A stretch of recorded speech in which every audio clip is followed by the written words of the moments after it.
All right, everyone. Yes, I am live. I got my very first time I've ever had a guest, and I just hit a home run here because I have live Luke G of the Luke G Field Review. Hey. Listen, this reception is too kind. It's way too kind, but I definitely enjoy it. I don't even get an applause, and it's my show. I mean, listen, what's going on here? I know, right? It happens. It happens. It really do. Now, listen, hey, before we kick it off here and we break down the NFC North, man, for those of you that don't know, because I've talked about you a lot, Luke, but please promote your show. I put in the description box a link to the Luke G Field Review. You got to subscribe to this channel, but please, Luke, tell everybody in the show here, tell us about you and your channel. Yeah, so my channel is Luke G's Field Review, where basically I talk all things Detroit Lions. And originally I was just going to talk all football, but the media seems to have a healthy disrespect for the Lions. And I figured since y'all won't give them fair representation, I will. And I'll do anything from going to find lazy journalism, and I'll talk about them for being lazy, just flat out repeating the same rhetoric over and over. I do film study where I'll break down certain games, and I'll break down certain players for the draft, and I'll even break down certain players within the game that we had. And I have live shows where it's all about the Lions. I take questions and everything like that. So I do a plethora of things. Come over to Luke G's Field Review. I'm usually going live at 5 if I'm not getting held up at work. And just talking just straight ball, nothing else. You ain't got to worry about politics or anything like that. Just straight ball. Yeah, I can attest for that. And one big thing I want to point out is that the difference between Luke and a lot of other shows that want to talk about their favorite sports teams, Luke will give you the straight shot. All right. Yes, sir. Yes, sir. He's not one of these fanboys who's going to sit here and come on. Like I hit up let's just say a Jets channel, and they're going to go, well, probably 17-1 this year. That's kind of what we're expecting. You're not going to get that with Luke. Nope. You'll get a straight shot. And you'll get an honest review. You're not talking to one of these fanboys. And I also love, and I didn't talk about this before we went on the air, man. I love how you break down the college ranks. And you do a lot of draft work. I'm a big fan of your draft work, actually. Yeah, it's the way I keep myself in the loop on what people are doing. Because sometimes you get people who go out and they subscribe to a lot of the mainstream media's rhetoric, and they, oh, this guy's a great player, and this guy's a great player, and then I watch the film, and I'm like, what the hell are they talking about? Like what? Like, okay. And so I've been notorious for calling out certain things that people didn't like. Like I wasn't when Greedy Williams was coming out, everybody was like, we got to get Greedy Williams. And I was like, yeah, he's not it. And when Okuda came out, I was like, hey, I noticed he doesn't travel. And I noticed that they didn't throw the ball over here. And when they did, he got cooked. And so I've been notorious for calling people out. I've been judgmental of my own team in wins where we've won games, and I was critical and saying, hey, how is it possible that this and this happened? We can't beat good teams with that kind of play. So I'm very fair, and I keep everything objective. That's one thing I can 100% vouch for you about, is that everything you see here with Luke's going to be fair and objective. And before we break down the NFC North, I got to ask your opinion. Is Aaron Rodgers going to be the quarterback for the Green Bay Packers in the 2021 NFL season? Yeah, he absolutely is. He's going to be the quarterback. He's not stupid. Like if Aaron Rodgers really truly wanted to prove a point, he would have did it by now. He's not stupid. No, I agree with you. There's a lot of people that think that he's not going to play, but I mean, look. You're at the twilight of your career. You've been to the NFC Championship game the last 2 years. You got to think to yourself that, hey, man, there's a Super Bowl coming. I mean, what leverage does he have? Is there a team that can go ahead and sign him today that he would really be happy with? No. That's the problem with him. That's the problem with him. He's such a douchebag. I'm just being honest. He's such a douchebag because it's like he's constantly complaining as if though he does not have certain things, and it's like I know that's just not true. Like I know that it's not true, that well, I don't have receivers and I don't have a running back, and I'm like, all they've done since you've been there is invested in you. They finally invested in defense, and you're upset. You need a defense, and it's just ridiculous to hear him sometimes talk the way he talks about his team, and I don't like the way they did this. First he was complaining about the head coach, then all of a sudden they started winning games, and like, me and the head coach get along just fine.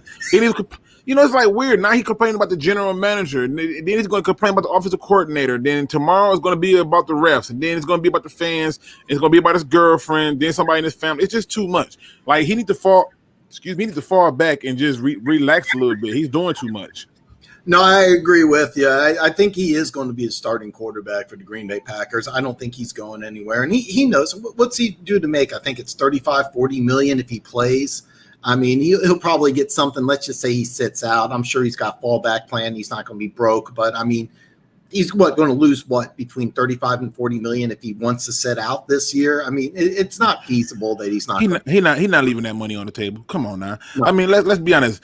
I don't even make millions, but let's say somebody was like, "Hey, man, if you don't come to work today, I'm taking this $100,000 check from you." Well, I guess I'll see you bright and early. Okay, like what do you think is going to happen? Like, exactly. Let's be honest. Like, nobody's leaving that money on the table, and plus.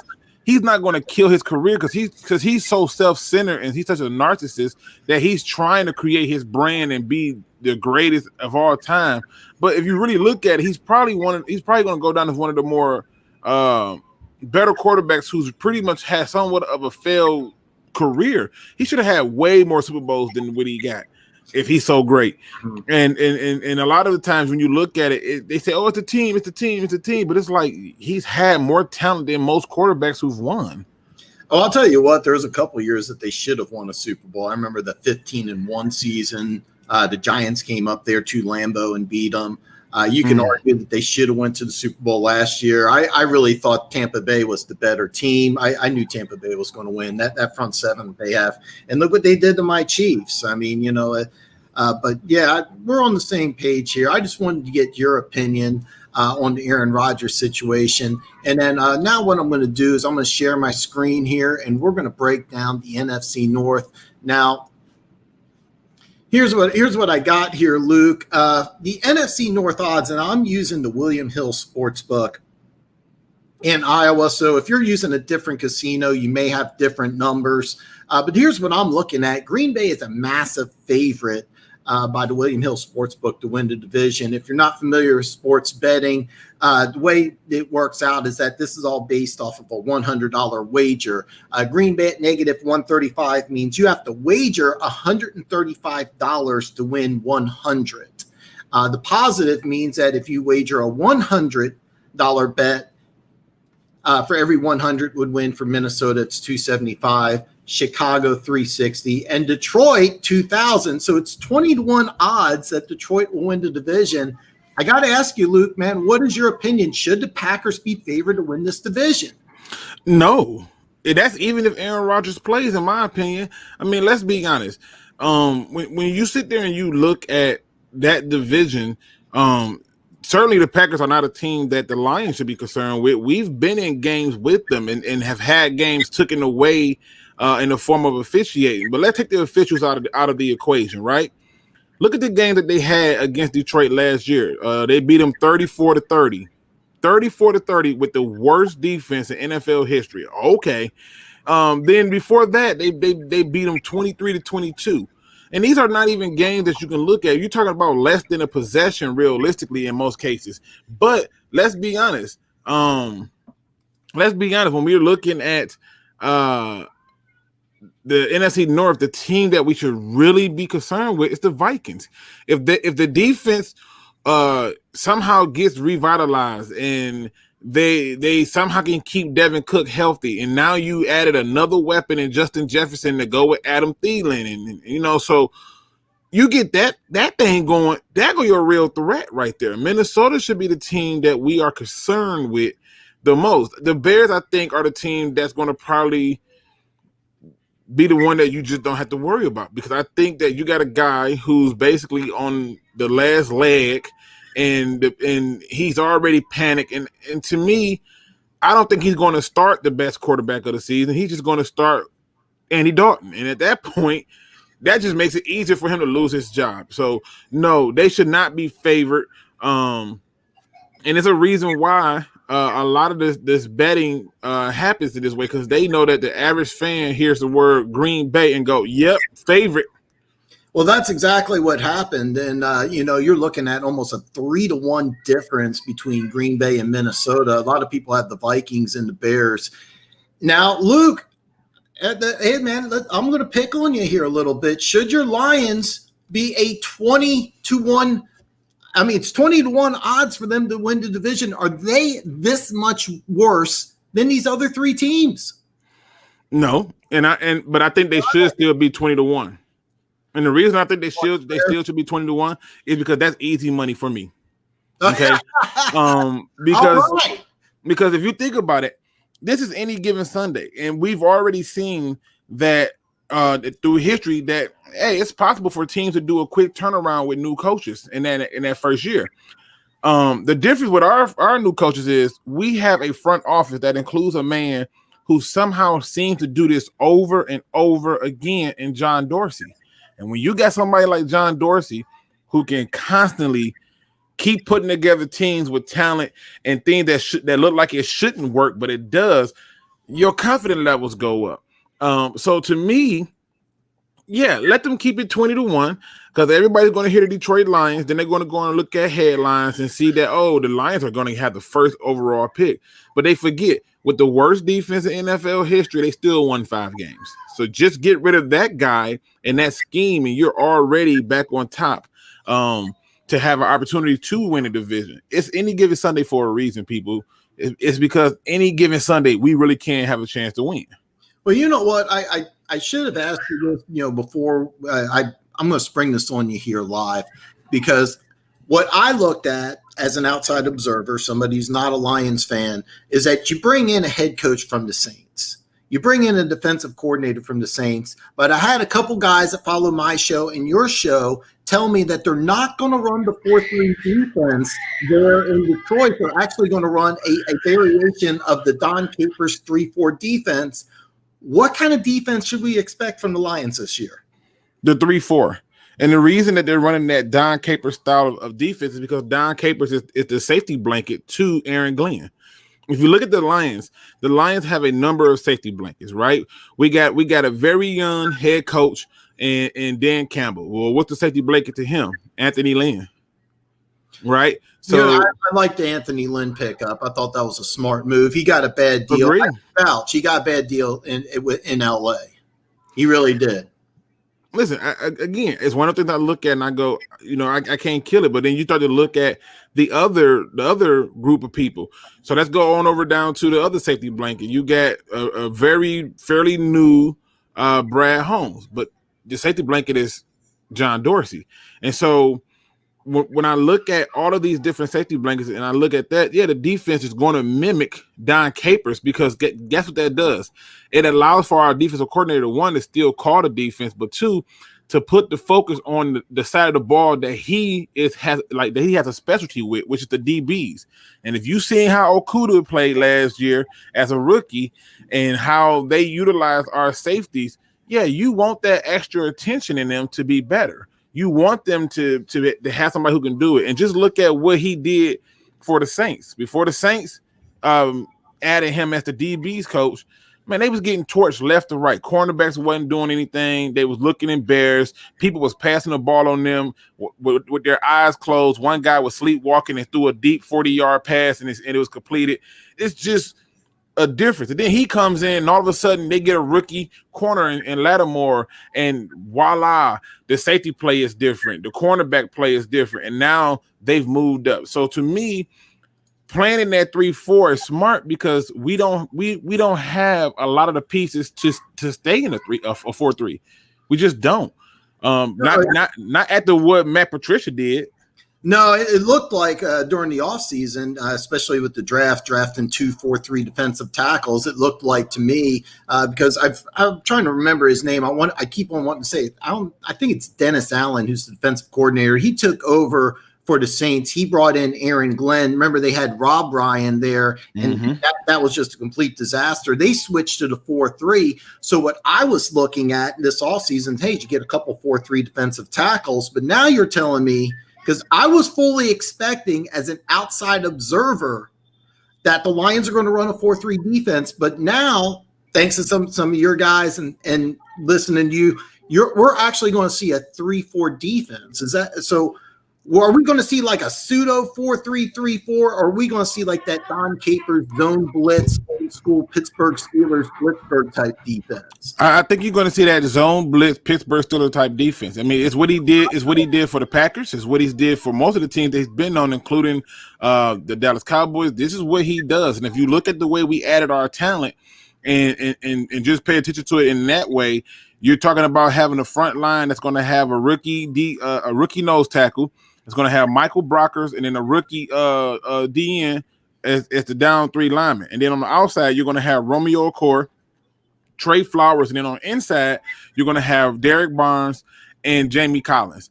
And so what this does is on every level, it gives you a person who can win a one-on-one battle, and it gives you an opportunity for you to blitz and create havoc in that regard, so that way you don't know where the pressure is coming.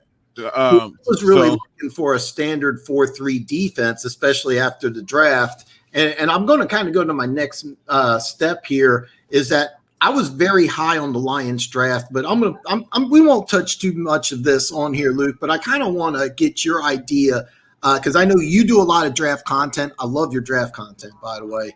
Thank you. These are my grades. I gave Green Bay a C-. I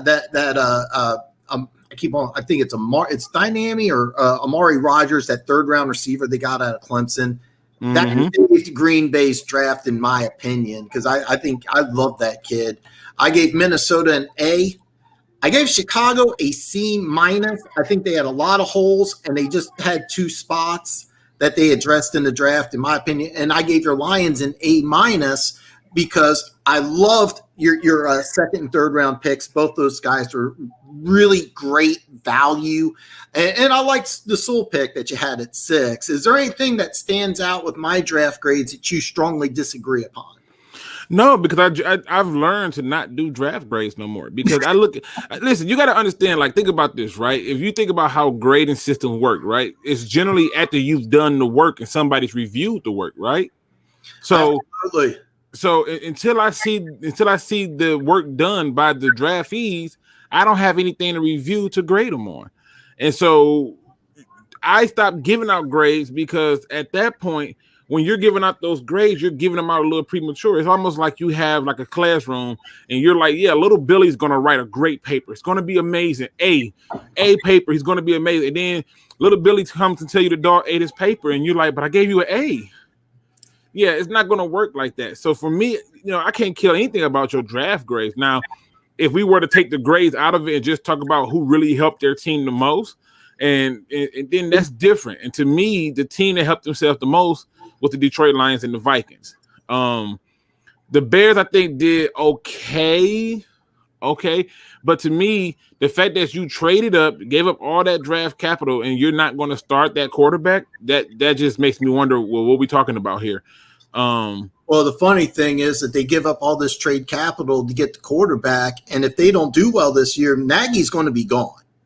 100%, and I think he is gone. That didn't make any sense to me, because you go ahead. And another thing is, you follow my show, I keep on preaching that left tackle position is very important. So I like the Tevin Jenkins pick. I'm like, great, he'll be great inside or as the right tackle. You're going to take a 2nd-round pick, a rookie, put him at the left tackle.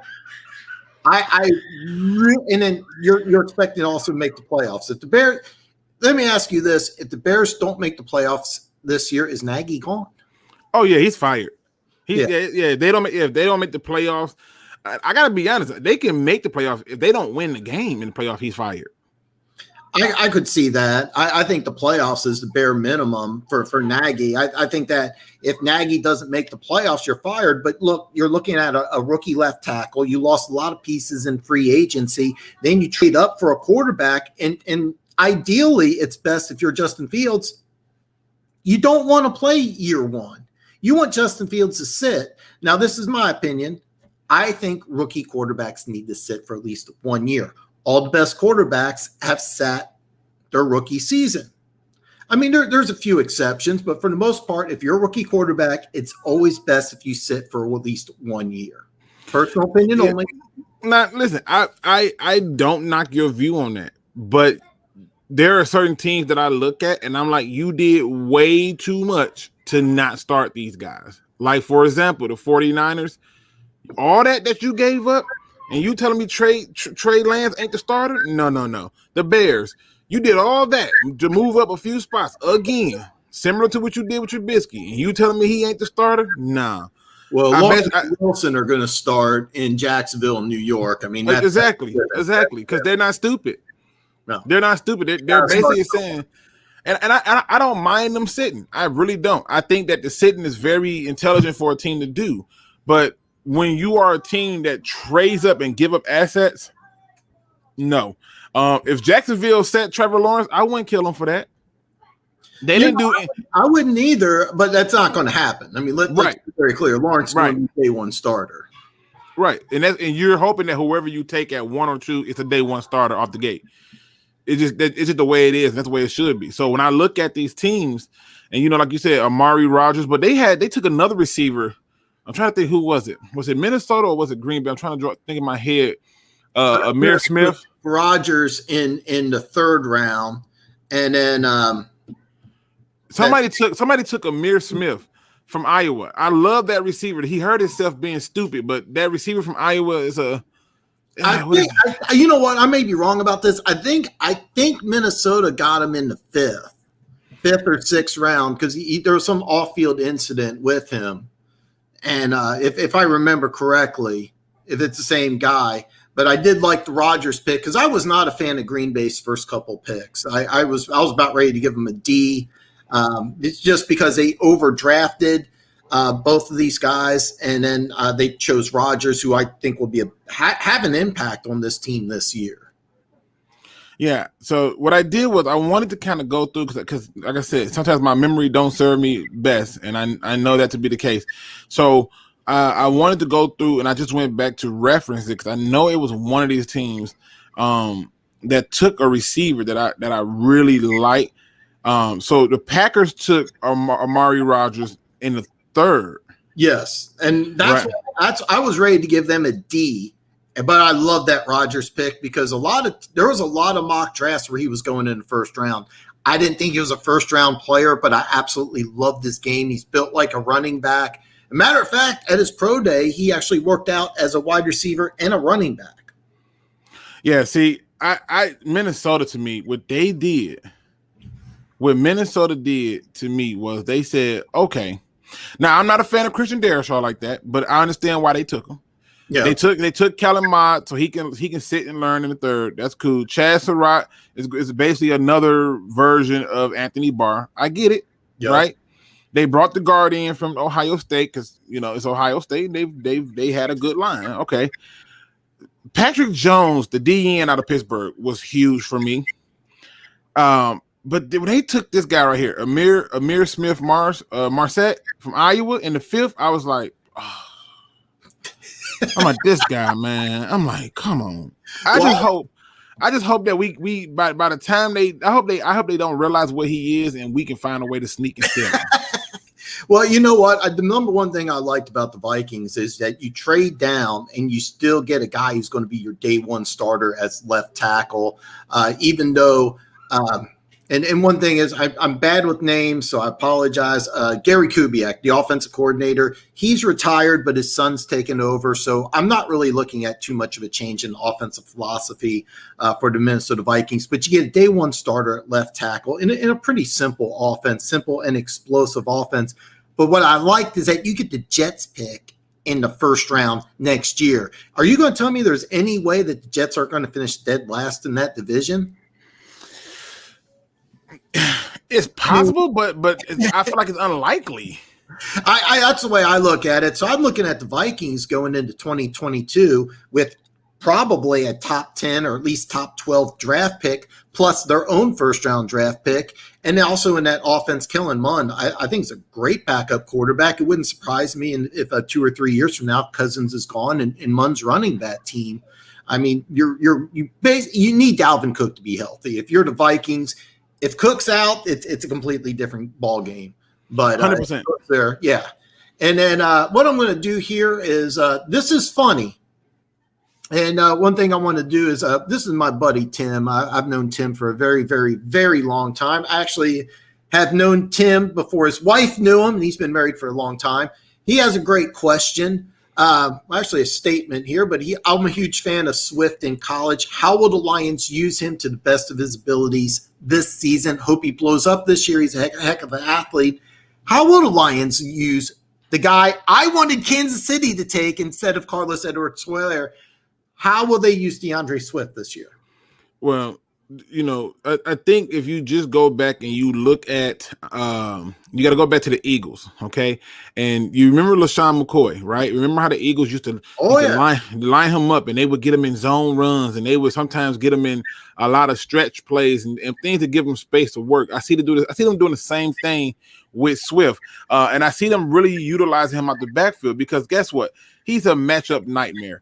There's not many linebackers that can run with him and keep up with him, and that's going to be a problem. As you've seen in the game that they had against the Bears, even though he dropped the pass, he didn't drop the pass because he didn't have the ability. He dropped the pass because he was never put in rhythm by the coaching staff, and then they put him in the most crunch time situation of his career. Did he even play in the first 3 quarters? For basically no. Like I don't remember that. They put him in the 4th quarter. It's like save the team. Your second round as a rookie, and then throw you the game-winning touchdown. Yeah, okay. So it's like, come on, you essentially didn't help him in any form or fashion to get in rhythm. So I see them utilizing him heavily on those third downs and heavily on first downs because I think in those in between parts they really want to smash mouth, hit you in the face with Jamal Williams, and then when you start to think that you got it figured out, we're just gonna roll in Swift. Good luck with that. And run him out the backfield, run him off in that zone run, give him that one gap run, and he can still kill you in a lot of those ways. So I think he's going to get used the same way you saw LaShawn McCoy used in Philly when he was having his success. Well, I was kind of hoping that if I was a Lions fan, I would like to see Swift hit the weight room, put on an extra 10 to 15 pounds, because I'm thinking if Detroit's going to have any chance of being successful, you need to have, I'm thinking at least 300 touches from Swift. I think he's got to be the primary ball carrier. You can't have him just be a specialty guy, have him thrown in there late in the 4th quarter. That's my opinion, but I'm a big DeAndre Swift fan. He was the guy I really wanted the Chiefs to draft. Yeah, I remember that, and I remember when they took Clyde Edwards-Helaire, and I was like, "Hey, you got a stud," and he was like, "Yeah, but we could have got Swift," and I was like, "But you still got a stud." Yeah. CEH, he's going to be a focal point on the Chiefs this year, and we're not going to talk about the Chiefs. No, I mean, listen, it's a fact. It's a fact. But I want to point out something here. This is the over-unders for the year, and if you notice, they're favored to win the NFC North, but there's not a line. So what they've done is they've kind of hedged their bets here in that will Rodgers play, will Rodgers not play. You can still bet on them to win the division, and they're going to give you this crappy number. You have to bet $135 to win 100, and that's on winning the division. But if you want to put action on over-unders, they went ahead and took that number off. If I'm correct, when it first opened, I want to say it was 11.5. I could be way off about that. So I think it's kind of interesting is that me and you are both in agreement that Rodgers is going to start. Vegas, now this is William Hill Sportsbook in Iowa, but let's just say Vegas sports betting authorities, people that are making their money, they're taking this number off. Minnesota, it's very interesting. I'm going to tell you this right now. This number is going to go up to 9. The over-under is going to be 9, but if you want to take 8.5, you could take 8.5. Chicago and Detroit has stayed steady. 7.5 for Chicago, and Detroit is 5. Luke, is there anything wrong with any of these numbers? Yeah, I mean, first thing first is you got Detroit basically at 5. It's mighty interesting that you gave them the same win total that they had under Matt Patricia, as if though Matt Patricia is still here. He's not here. In fact, they have scrubbed the entire building to make sure that he doesn't even have a fart follicle in the building. They don't want him nowhere near this organization. So to put him at 5 makes no sense to me. History has shown that majority of the teams who get new head coaches get better records. And so to have them at the over and under at 5, to me, is easy money if you're a betting person. Take the over. If you think they're going to be worse than the Texans, who quarterback has literally said, I'm not playing for you. You're helping people try to prosecute me for false allegations. You think he's going to play? Stop it. The Texans are not doing anything. So the reason why they added Tyrod Taylor. And if you think that we're going to be worse than the Jacksonville Jaguars, well, I got news for you. Unless you can tell me how you're going to keep, how Urban Meyer's going to find a new way to cheat, I don't see him doing too well. Oh man, an Urban Meyer cheat. Everywhere he's been, there's been a scandal. Not me, not my history. It's just his. And everywhere he's been, it's been some type of scandal. It's hard to believe a Michigan guy doesn't like Urban Meyer. I'm shocked here. Listen. The scary part is this. I'm not even afraid. I'm not even like going against it from Michigan or Ohio State. I'm just saying. How is it that even when he was in Florida, there were scandal, and then he magically got sick and had to go, and then he gets to Ohio State and there's a scandal and he got sick again? Yeah, you're sick of getting caught. That's what it is, and you won't be able to do that in the NFL. What about what was that 2008 Florida team? They had Tebow, they had Aaron Hernandez, they had the Pouncey brothers. They probably should make a movie on that team alone. I mean, there was all sorts of problems with that 2008 team. I mean, the big name was Aaron Hernandez, but a lot of those players got in trouble. It's weird none of those players missed games. It's just one of the things that I look at and I say, look, let's be honest. The Lions being at 5 is not right. Chicago being at 7.5. Like if I'm betting and Chicago at 7, I'm taking the under. Oh, wow. Okay, under 7.5. I'm taking the under, because at that point you got to think, you got a head coach and a general manager on the hot seat.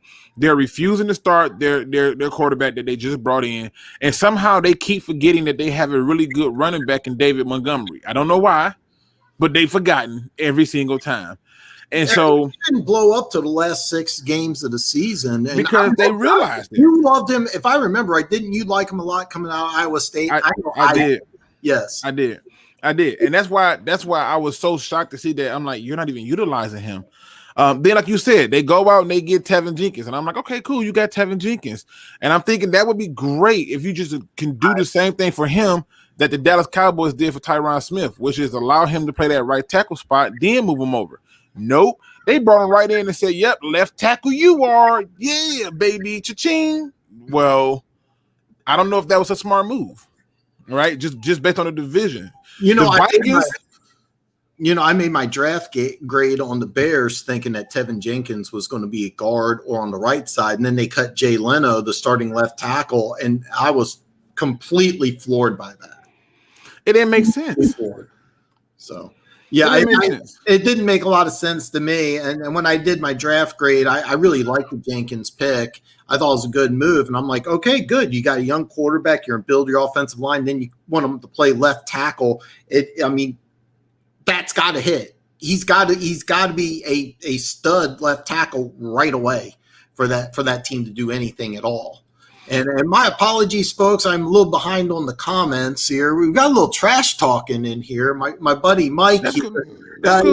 Hey, you do not have to agree with us, man. You don't have to agree with either Luke. You don't have to agree with me. It's okay. This channel's all about the talk here. Luke, out of all these, though, I don't want to put words in your mouth. You would say the number one number that sticks out is Detroit at 5.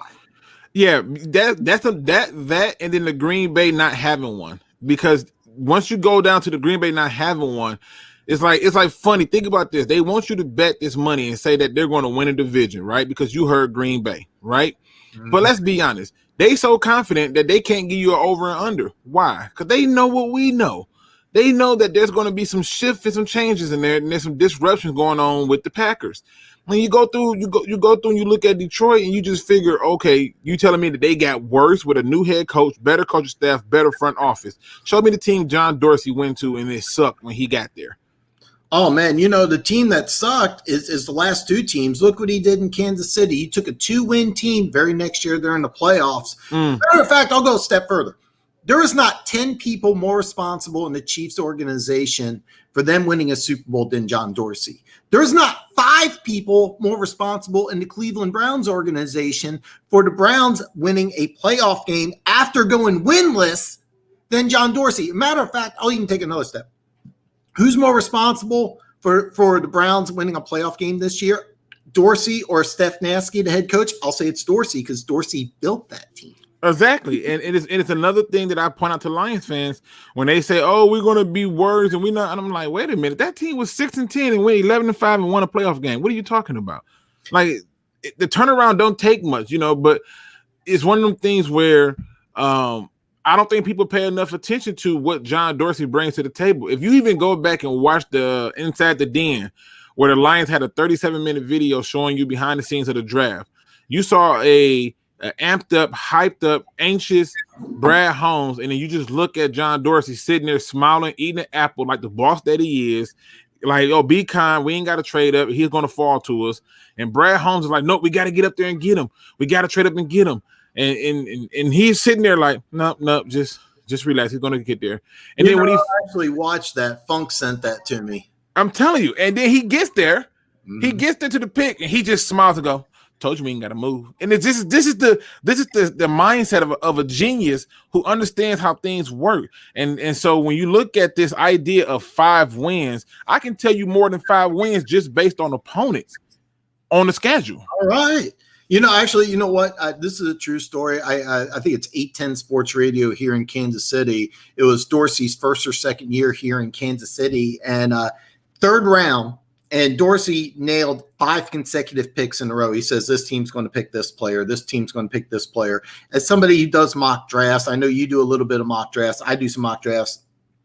To get 5 consecutive players right in the third round is almost impossible, but that's what John Dorsey knows. He has that much of a pulse. He's got his finger on the pulse of the NFL. He knows what other teams are going to do.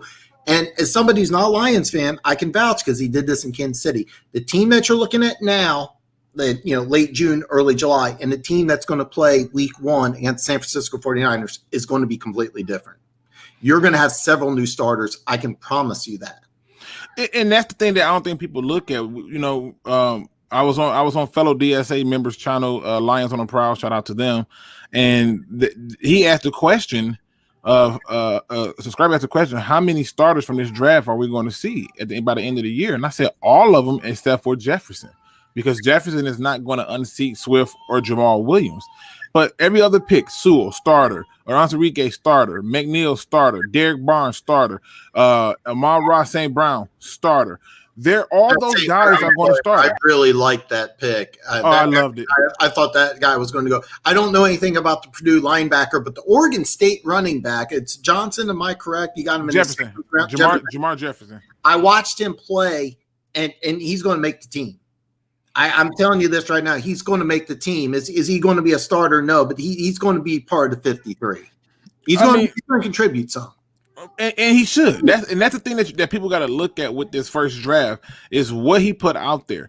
What the Lions decided to do this year was something that I don't think many people just looked at and said, okay, cool. They said, you know what? Foundationally, if we solidify foundational parts of our team, everything else will fall in place. So they go out and they get all trenches. Everybody go, oh, you can't take Sewell, moving from left tackle to right tackle. But they forget that Tyron Smith did the exact same thing in Dallas. He played right tackle at USC. They brought him in, let him kept playing right tackle. Then they moved him to left tackle the next year. And all he's done was kill everybody on that side of the ball. You go through some other teams who did the same thing, who did a similar thing with the Bucks. Everybody said, oh, the Bucks can't take Worf so high, and he's a right tackle.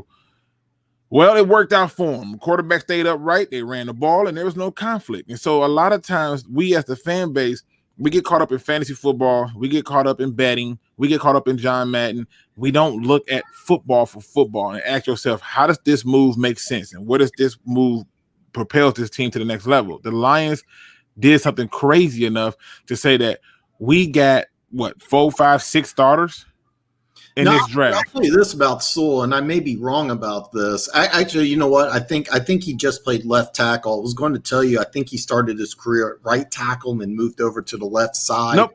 No, he played all 3 years on the left side. Yeah, he's always been a left tackle. In fact, it's one of the reasons why he's struggling with the right tackle transition now. And people are like, oh, my God, look, he's struggling with the right tackle position. I'm like, in practice. It's okay. I think once the season gets going, he'll be just fine. As a matter of fact, the player that the Jets traded with the Vikings, the player the Jets got, he played at USC. He was a starting left tackle. He's going to move inside the guard. Week one. Now, he did play some guard in college, but the last I know last year he definitely played left tackle. I don't know if it's been the last 2 years or not, but a lot of times when you draft these offensive linemen, you got to move them around different positions. You have to. I mean, position versatility is important in any sport, right? All right, let's go to basketball. What position can Kevin Durant not play? What position? Somebody knows nothing about basketball. But I'm just saying. Like, but if you go through and you look at like LeBron James can play all 5 positions if you ask him to. Absolutely. Right? And so that type of versatility is huge. So if you just look at most sports and you got that ability to switch it up, that's huge. Just like even in baseball, if you got a guy who can bat left-handed or right-handed, and he decides, you know what, I'm going to throw this pitcher off, I'm going to go left. It's like, what the hell is this? That's a huge advantage for you going into it. So when you're talking about a lot of these players that the Lions added, there's versatility across the board. I think they're going to use McNeil at running back, a former running back turned D tackle. I think they're going to use him at running back and fullback. Oh, what? Yes. Well, I'll tell you what, a long time ago, there was a player named Brandon Albert. He was the Chiefs starting left tackle, and then he signed with Miami, I think $60 million. He actually played guard. And what the Chiefs did is they looked at his athletic ability and they're like, you can be a left tackle in the NFL. They drafted him in the first round. He had a very long career in the NFL. The guy who played left tackle was his roommate and best friend. He ended up going, I think it was 6th overall, maybe it was 9th. But that was the issue that they had. And so even though it's rare that guard can play tackle, I want to touch on your point that offensive line versatility is huge. That's been a staple with the Kansas City Chiefs. Matter of fact, our second-round pick, he can play any of the interior positions. And he probably will play. It'll probably be a guard early, maybe move inside the center. But you're 100% correct. I also want to touch base on Mike doing a little trash talk in here. It's all good. Listen, it's all good. But I'm in Florida too. I don't know if you knew that. No, listen. I'm not mad at Mike for having that point of view. I was just asking him to refer to last year. We had a defense that gave up the most points. It just wasn't to you guys, so it's okay. It happens. Talk, but understand that most recently you took an L to them. And if I'm not mistaken, the Jags were at home. So it happens. It happens. And this is you could be a sports fan of all 32 teams here, and you can also join Luke's show, and you don't have to be a Lions fan to join Luke's show. No, he's got some great content. Period. Yeah, I've literally had Packer fans, Vikings fans, Falcons fans. Well, JT, I've had him Steelers fan. Yeah, I've had him come on. I've had so many different people come on to just talk ball. It's about ball. Like I said, it's one of the things where it boils down to. Just talking football, the Bears are going to win the division easy. Oh, whoa! I see he's smoking in the photo, so that explains that statement. I see a little bit of smoky in there. Yeah, I see that too. And I'm a little behind on the comments here, but I'm about 10 minutes behind. But yeah, Superman 800 has a wild prediction here. Bears going to win the division. Even if they do win the division, I think it's going to be a dogfight. But, Superman 800, I'd love to hear some logic behind this, man. Wow. Easy. I'm going to offer my opinion here. I like the Vikings a lot here. This number is going to change, but I think even at 9, I would be curious of what this number is going to be. For those of you that are into sports betting, I would strongly advise against taking anything that's negative 150. Betting 150 to win 100 is never a good idea, no matter how much you like the number. I do like this number, 8.5, though. And I want to go to week 1 matchups here. And I'm going to go, I'm going to delete everything here so we can get all of them here. Week 1, Minnesota is a 3-point favorite at Cincinnati. San Francisco is a massive favorite at Detroit, 7.5-point favorite. Interesting that this is still going on. Green Bay is a 2.5-point dog at New Orleans. And Chicago, I was really surprised about this. I didn't know it'd be this high, but it's a 7-point dog at the Rams. Luke, I'd love to get your opinion on all 4 of these games here. Well, to me, Minnesota only being a 3-point favorite to Cincinnati is more so of the history of the Vikings. They generally start off slow, so I get that part of it. Okay. I don't know why they just start off slow. They generally start off slow and they pick up steam as the season goes on. San Francisco being a beautiful favorite, I love it, and it's one of the things why I say Vegas is not stupid. They know that most people are going to hear Detroit Lions and just think about Detroit Lions history and not look at the logic behind that game. San Francisco is traveling from the West Coast to the East Coast. I got you one here. Let me ask you this here, because I've been preaching this for a long time on my show, and I'm just going to spring this on you randomly. Give me your opinion of the San Francisco 49ers. What just off the top of your head, are they a playoff team, not a playoff team? Throw out what your record prediction would be. You know what? Honestly, I never looked at their schedule to say that, but I'm gonna go on the side of not a playoff team, and the reason I say that is because this musical chairs at quarterback is going to be a problem, and the fact that you start to take that part of it, and you look at the fact that they're getting some pieces back and on the form of on the defensive side of the ball, but they got to still battle it out with the Rams. They still got to battle it out with the Seahawks and the Cardinals. And so now at this point, I don't see where San Francisco is going to really have like a record good enough to be in the playoffs. But is it possible? Everything's possible. I just think when it comes to San Francisco, that San Francisco is one of those teams that many people are hyping up because it's San Francisco, like they do the Dallas Cowboys every year. It's San Francisco. You know what? I've been preaching this for the last several months. The over-under on the San Francisco 49ers is 10, and taking under is plus 130. And I personally have been telling anybody who will listen, put money on under 10 for San Francisco. Agree. It's gold mine. And by the way, I didn't plan this with Luke. I just threw that out there impromptu. Here I am. I'm breaking out all 32 teams, just a random. I mean, well, he's on my show and everything, and he's telling you right now, he's telling you the same thing I've been telling you, under 10 for San Francisco. That's my number 1 team to bet on, and I'm sorry to spring that on you by surprise. No, you're good. I wanted to get an organic answer. I wanted to know with somebody who doesn't do a lot of sports betting, what do you think of my number 1 pick? I didn't tell you in advance what it was, so you're not, hey, I'm going to join Dan's show. I'm going to agree with him. Organic pick. And that's going to come into important here in just a little bit. I got to wonder here, let me ask you this. This has to be with Aaron Rodgers.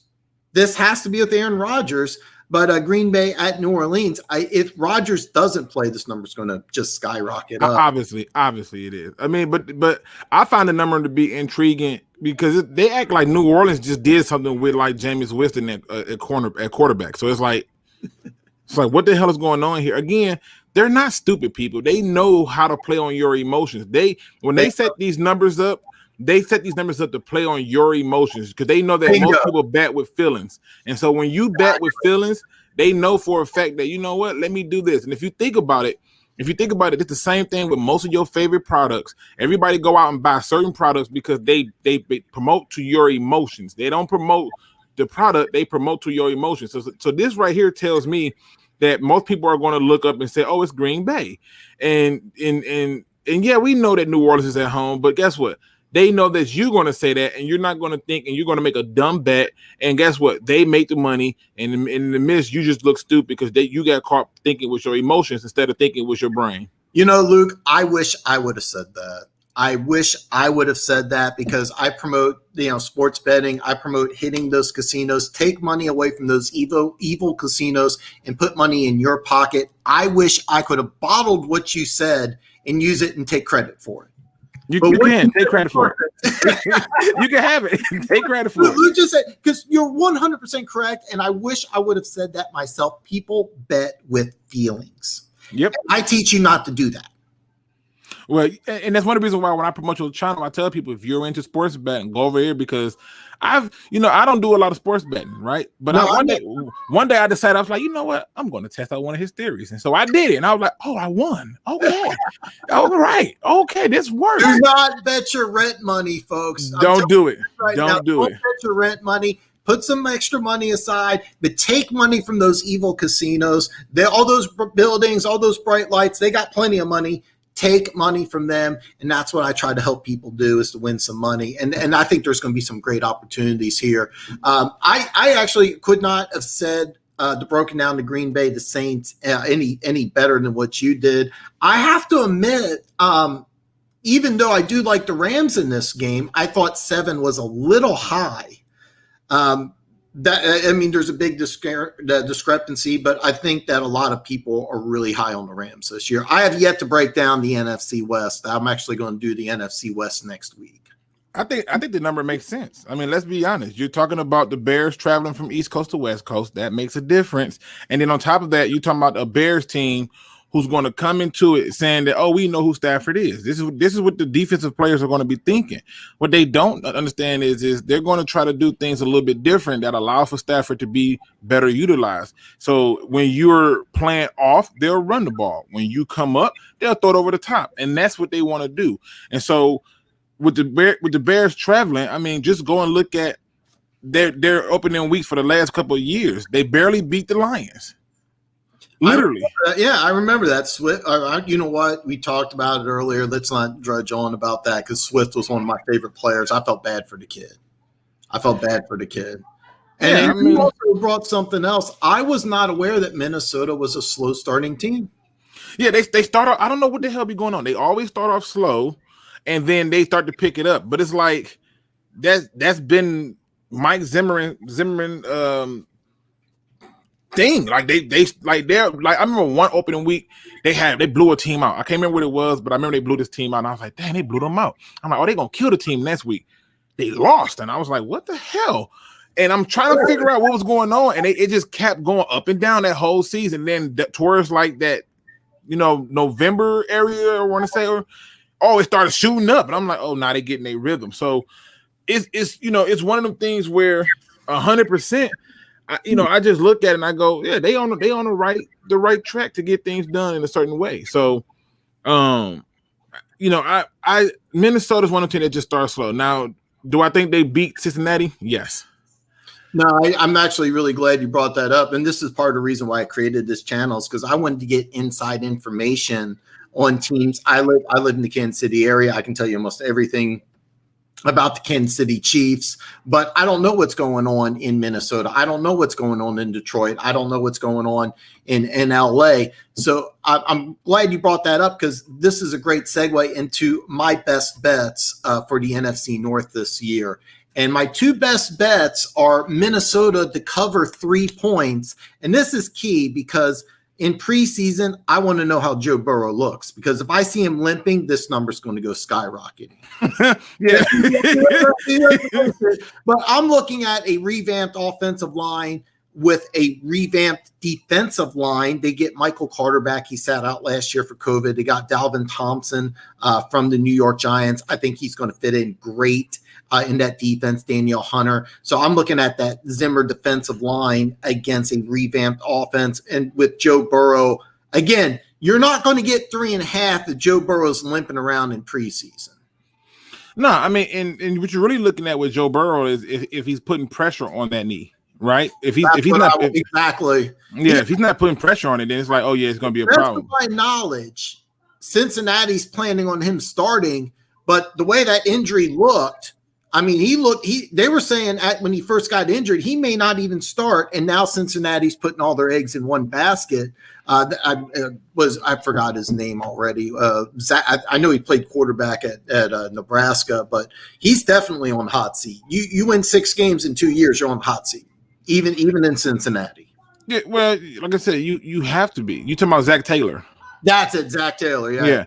You have to be. You know, the worst part about it is this: we get a chance to see it done in 2 different ways. The Lions fans wanted the receiver or quarterback, and I was saying no. If the Lions are going to follow the same formula, they're going to take an offensive tackle, and they should, and they did.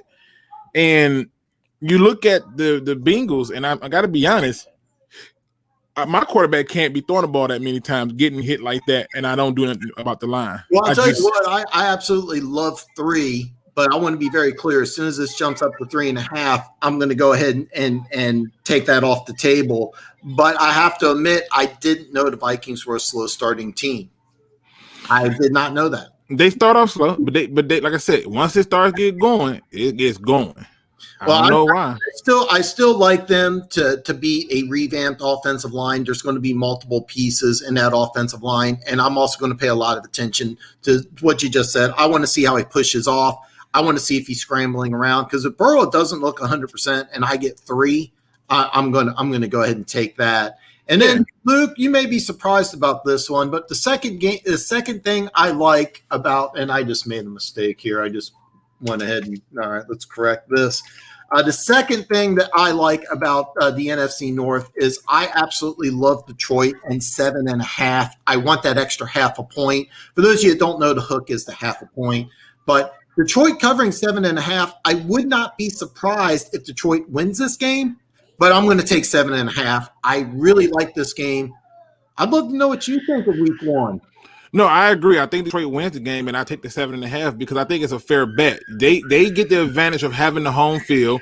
That's the first part. But the biggest part of that is this. I don't know if people know this.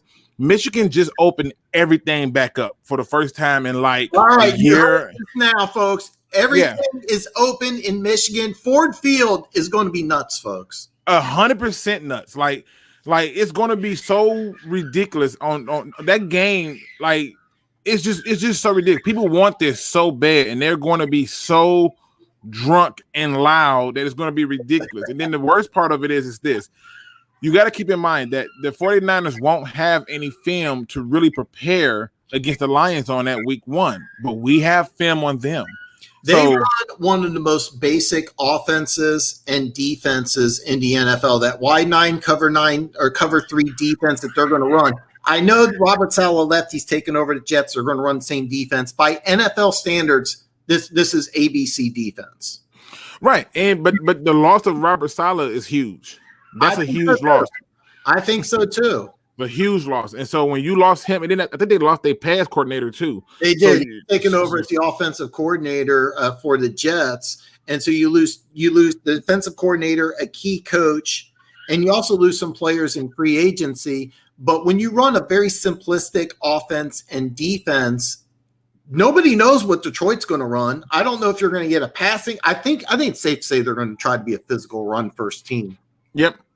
So they're going to run the team, but you don't know what you're going to see. You may get Swift lining up in the slot with some end arounds. You may get some crazy stuff, and you're going to see. Like I said, up until recently, I thought the Lions were going to run a 4-3. Now you're going to see an exotic 3-4 zone scheme, zone blitz defense. San Francisco has no idea what they're going to walk into Ford Field week 1, but it's very obvious what you're going to get from San Francisco. You're going to get the wide 9 defense.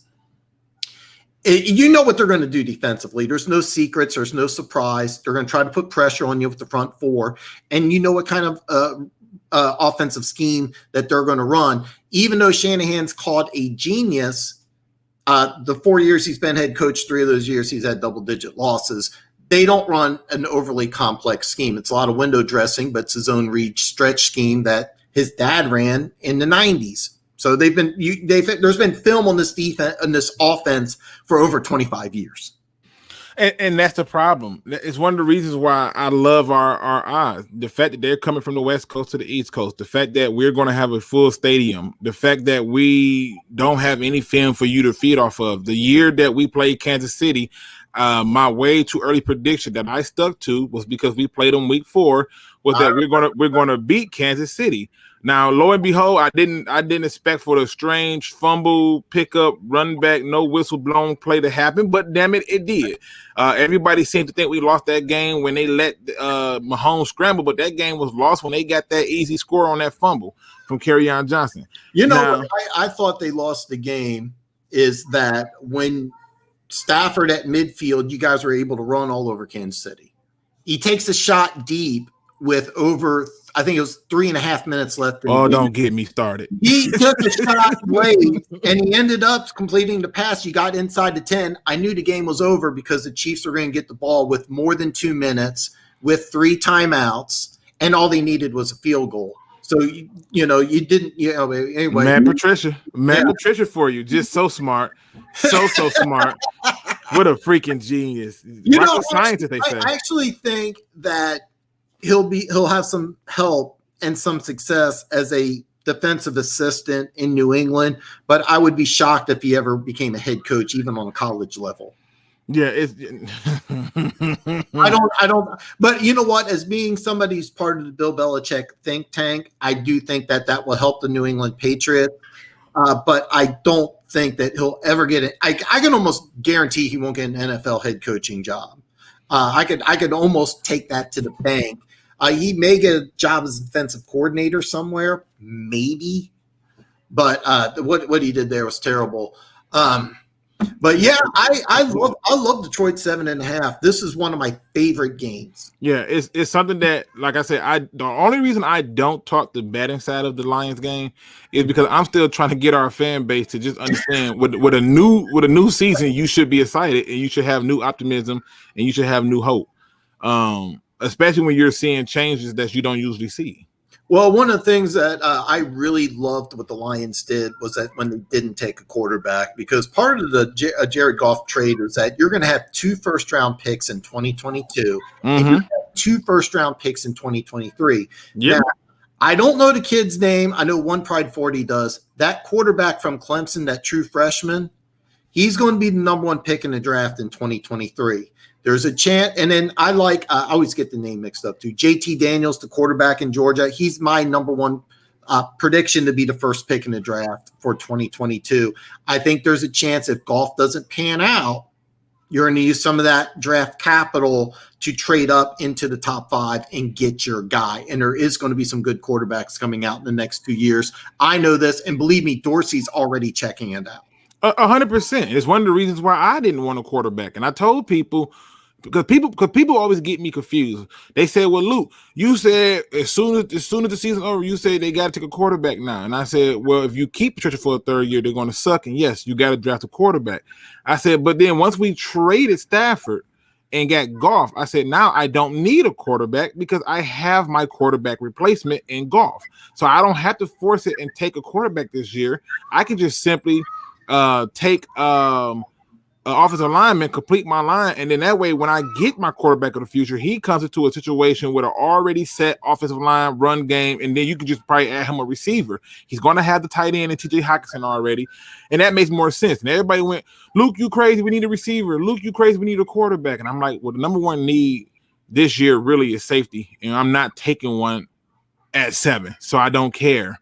No, there was no safety that was worth taking. Arguably in the 1st round this year. This is not a good year for safeties. No, and the Raiders chose them all. Well, yeah, I'm 3 of them. 3. Yeah, I couldn't understand that. You know, I couldn't understand that at all. That didn't make a damn bit of sense to me. But as a Chiefs fan, I enjoyed it. You know, but but let's go ahead. I want to get some comments in here. Mike, actually, the over/under for Jacksonville is 6. It is higher than the Lions. The Lions have 5. Jacksonville's currently at 6. It could actually, I think it will, when everything's said and done, to be 6.5. And then, in my opinion, Vikings win this division easily if no Rodgers. I think I agree. I agree with that too. I actually think that even if Rodgers plays, and I think he will. I still right now today, late June, early July, before the injuries pile up, or if there are injuries, knock on wood, there's not. Football's always better when everybody's healthy. Right now, the Vikings are my favorite to win the division. Luke, I think you're on board with that too. Yeah, like I don't care if Rodgers plays or not. I think the Vikings are the favorite, in my opinion, to win the division. Now, that's coming from a Lions fan, right? That's coming from a guy who roots for the Lions. I think that the Vikings. That's what I got you on here for, man. I want the inside scoop, and I'm really surprised. I wasn't sure if we would agree on that or not, but I'm very high on the Vikings this year. Zimmer's going to get that defense turned around, and there's a lot of weapons. There's a lot of things to like about the Vikings. Are they a threat in the playoffs? If Devin Cook is healthy, yes. See, the playoff teams that win in any league, they're running the ball and playing defense. And if you're not running the ball, then you're not a threat. People forget that just go back to all the Super Bowl winners and playoff winning teams. They're running the ball and they're making sure that they control the clock and they're playing defense. So the Vikings can definitely be a threat, especially if they somehow get home field advantage. That becomes a huge problem. That does become a huge problem. Currently, I think the NFC, there's only really one clear favorite in the NFC. I think that's Tampa Bay. I'm a Chiefs fan, but the number one team in the NFL right now is Tampa Bay. Even though William Hill Sportsbook has the number one team is Kansas City, I'm a Chiefs fan. And I'm telling you right now, look at what happened. The Chiefs lost by, what was it, 22 points. And how are they favored over Tampa Bay, who's bringing everybody back? So I think everybody don't understate it. The Buccaneers are loaded. The Buccaneers are loaded. Kansas City, I can make an argument that maybe they're better, maybe they're not. But right now, my number one team in the NFL is Tampa Bay. And I think they're head and shoulders better than anybody in the NFC. I mean, there's a few teams that could scare them. Granted, if Tampa Bay had to go to Minnesota, it's a dogfight, but I don't see Minnesota going to Tampa Bay in the playoffs and winning unless there's injuries and Dalvin Cook is all jacked up. So I mean, just look at it from this standpoint, right? Tampa Bay for the first time brought back the entire Super Bowl team in NFL history. They still got Brown. Remember O.J. Howard? He got hurt. He was another one I want to bring up. So you already got Cameron Brate, you already got Robert Gronkowski, and then you get to get O.J. Howard back. And you keep going down the line of people that was out by injury. Yeah, it's going to get real interesting at that point. Yeah, 100%. But I gave their draft. I gave Tampa Bay's draft a C because they didn't need to do anything. But Joe Tryon, their first-round draft pick, he's a guy who doesn't have to play a lot, but you get an extra pass rusher when you have a team loaded like this. That's just smart. Now, this is how I look at it. If I was giving out grades, I would give Tampa Bay A because there's nothing they could have did wrong. They got a quarterback replacement, or at least a quarterback that you can groom and Kyle Trask over time. They added another defensive player in Joe Tyron. I like the Tyron kid a lot. Yeah, in that 3-4 defense. One of my favorite picks is a pick that they got late, and I don't think people really understand how important this pick was. But they took Grant Stewart and KJ Britt. Took Grant Stewart in the 7th and KJ Britt in the 5th, and I thought those two teams. When I watched those two guys on their team, I thought, wow, Grant just runs nonstop. He's always all over the place. Okay. I know, actually, to be honest, I wasn't too aware of that. I gave them a C because I don't think Joe Tryon, even though he's going to play a handful of snaps this year, he's not really a threat to start in either year one or year two. And ideally, Kyle Trask does exactly what I'm doing, and that's sitting down and watching TV or watching film. Ideally, Tom Brady's going to be there for another couple of years. So I didn't see them getting better in the draft. But they did. Because they did, though. Look, Andrew, you got to admit, for a team that didn't need nothing, that added to it, that gets you better. And if you look at it, Jalen Darden, wide receiver out of North Texas, you didn't need that guy, but he's going to provide a lot of help for you. He could start in special teams. He could be a special team starter. He could be. I think Tampa Bay, just the simple fact that they're bringing everybody back. If I remember right, I think Mike actually brought this up on one of my shows. It's first team, I think, since the 77 or 78 Steelers to bring everybody back. Listen, I just find it intriguing that in this era, in this era with salary cap, you got everybody back. I was surprised because Avante David, I thought, well, okay, his contract's up and he's the second best linebacker. He's one probably the best, 10, 15 middle linebackers in football, but Devin White's the number one linebacker on that team. Well, he's obviously going to take more money and go elsewhere. That didn't happen. He signed a big contract. He's staying right there in Tampa Bay. Long term, it may not be good because Devin White's going to get an arm and a leg. That guy was awesome. Yeah, Tampa Bay is absolutely loaded. As a Chiefs fan, right now, William Hill Sportsbook has the Kansas City Chiefs as the number one team to win the Super Bowl. I would flip-flop that with Tampa Bay. The last team is the Houston Texans, and the 31st team is the Detroit Lions. Oh, trust me, I know. I've seen every story. I've seen it's so funny, right? Because I it's so funny. Too often, like let's just look at some quick history, right? All right, let's do it. Quick history. All right. So five coaches last year. 5 teams had new head coaches, right? The Browns moved on from Freddie Kitchens to Steph Winsky. I hope I said his name right. They went from 6-10 to 11-5, right? Thank God Dorsey for that. Facts, right? But stay with me. The football team moved on from their head coach and Jay Gruden and went to Rivera. Went from 3-12 to 7-9. Okay, right? All right. Okay, I'm with you. The Giants, with that horrible head coach they had moved on from, went from 4-12 to 6-10.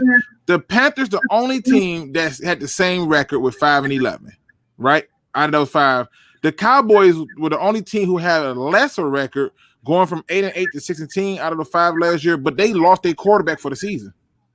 That is true. I tried telling people, anyone who would listen, that Dallas was favored to win that division. I'm like, look, Dallas is not a Super Bowl caliber team. The defense is going to be bad, and I was not sure how Dak Prescott's going to work in that Mike McCarthy offense. I thought that Dallas, if you go back and look at the Dallas Cowboys, they did a lot better when they're a run first team. Mike McCarthy, you can vouch for this, is not a run first type of coach. Yeah, it's one of the things where you have to just look at the history. The history said that the Lions have opportunity. Let's go to 2019, right? 2019, the Browns went from 7-8-1 to 6-10, right? And so you go, okay, nothing special there, right?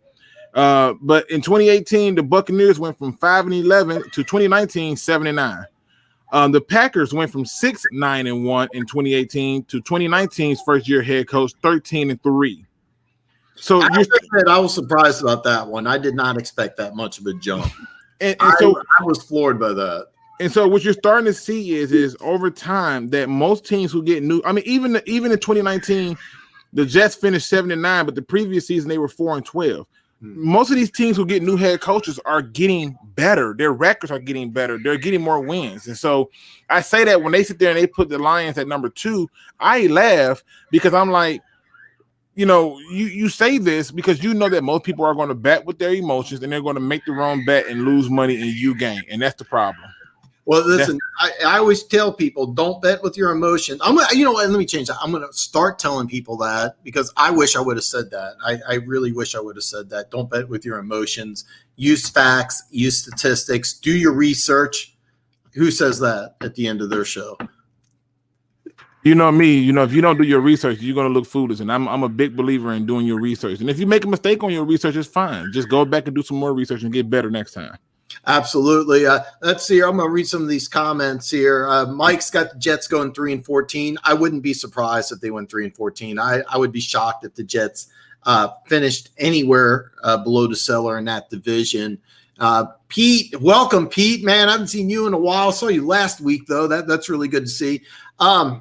I don't know if it's an easy win, but whether Rodgers is there or not, me and Luke both got the Vikings winning the division.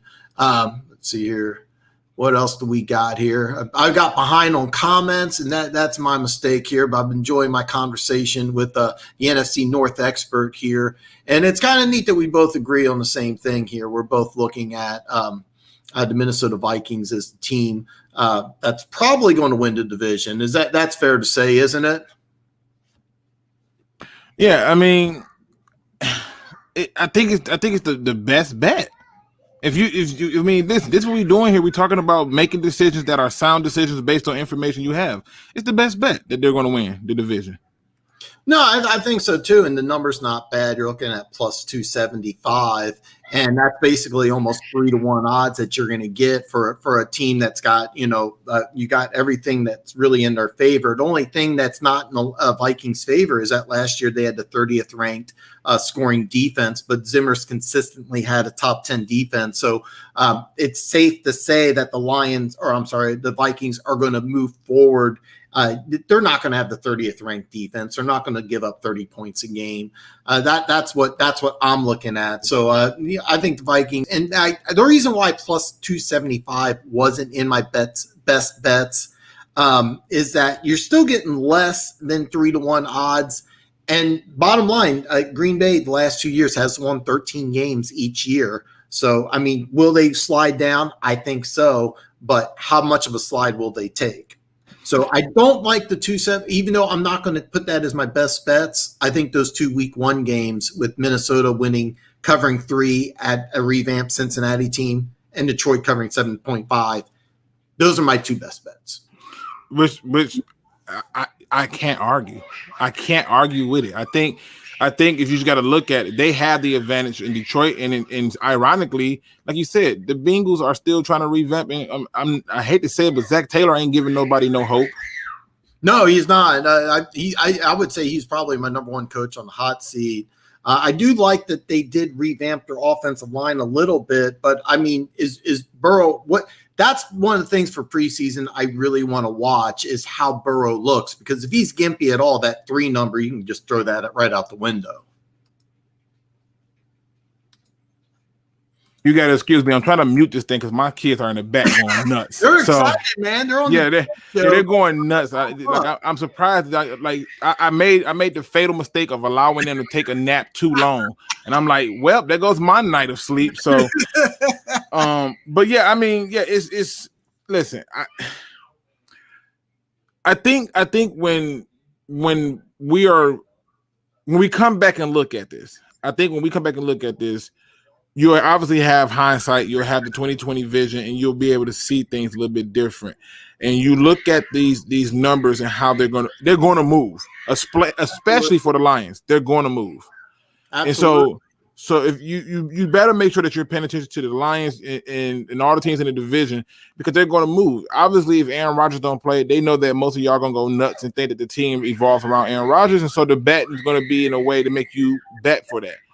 Don't be the fish in the big pond getting caught with the fake guppy.